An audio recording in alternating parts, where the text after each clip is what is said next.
Nagpapaalsa ako ng dough dahil ay maalat na. At yan na. At matagal na nga po sa panunood.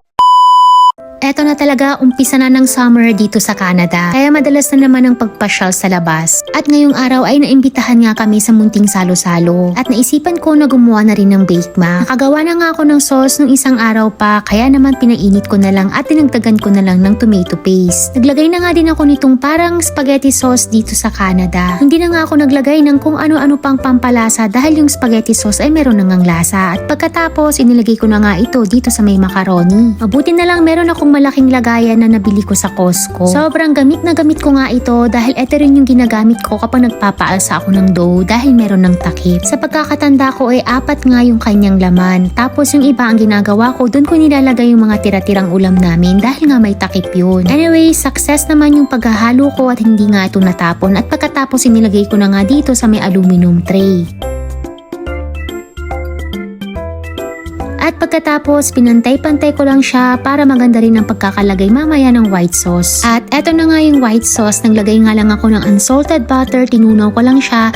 Pagkatapos, naglagay na nga din ako nitong Nestle cream. Nestle cream po yan, nakalagay po yan kasi sa ref, kaya parang buo-buo pa siya. Pagkatapos, nagtunaw na nga ako ng harina at tubig. Hindi na ako gumamit ng cornstarch pampalapot dahil ayaw ko nang masyadong malapot sa white sauce. Habang binubuhos ko nga siya ng dahan-dahan ay hinahalo ko na nga din at pagkatapos nilagay ko na nga din yung cheddar cheese na nabili namin nung isang araw.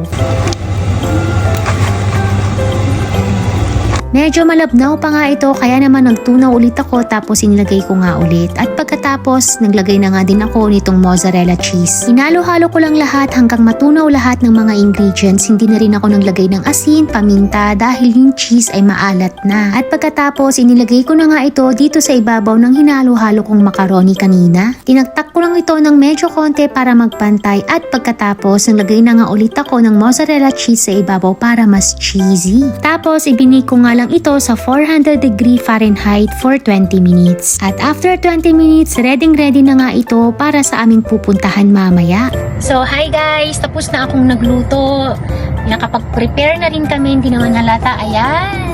So, papunta na kami sa Bonus Park. Let's go to the park. Dito na kami guys. Sobrang daming tao ngayon. Walang parking nga. Mabuti may nahanap kaming isa. Daming tao, sobrang init. Oo. At pagkarating nga namin dito, nakita ni Carlos na merong lake at ayan, nagpapaba na nga at gustong maligo. Inupo niya na. Oh, happy ka dyan? Happy? Malamig eh. Umakyat nga muna ako habang nagtatampisaw si Baby Carlos dahil mag-uumpisa na nga ang kainan. At bago kumain, syempre kailangan muna magdasal ni Aling Maliit.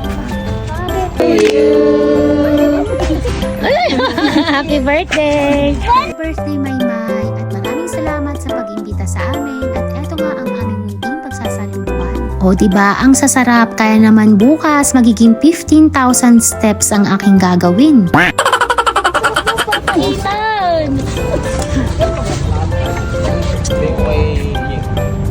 Dito ako kakain guys kasi itong si Carlos ayaw umahon para makakain si Daddy. Dito siya, papupuntahin ko dyan. Nandito ako sa may lake eh. Ako dyan. Maliligo to eh. Kain pinapaitan with Bantay Bata 163. Tapos ayan yung view. Ako rin naantok. Say hi Carlos! Hi na hi! Hi! Mabuti na lang talaga, lagi akong may dalang extra damit niya tapos diaper. Kaya hinayaan na lang namin siya na magtampisaw dyan kahit na nga malamig. Kung natatandaan nyo po at matagal na nga po kayong follower dito po sa aming page, dito po kami madalas pumunta nila mama nung andito nga sila sa Canada. Bago ko po pala makalimutan, eto po pala ay Bonus Park, located po sila sa may 48 Ave Northwest. Kapag ganitong tag-init talaga, halos ang mga tao dito sa Canada ay parang nakawala sa hawla. Dahil syempre syempre mas matagal nga yung taglamig dito sa amin kesa sa tag-init, kaya naman sinusulit ng bawat tao. Ginalawan na rin namin itong si Baby Carlos at mabuti na lang may dalang tuwalya itong si Ate Cherry. Si Ate Cherry po pala ay hindi lang basta kababayan namin, siya po ang aking tinuturing na ate dito sa Canada. Pagkatapos nga namin mabihisan itong si Baby Carlos ay umakyat na rin kami para magpahinga ng konti. At habang nagpapahinga nga kami sa ilalim ng puno, may dumaan ngang ibang lahi at ito nga ang kanyang sabi. You know, when I was traveling in the Philippines, that's all I was doing was eating. I went across the entire country and I traveled it down. Matter of fact, I'm going back to India. But I gotta tell you, the Filipinos,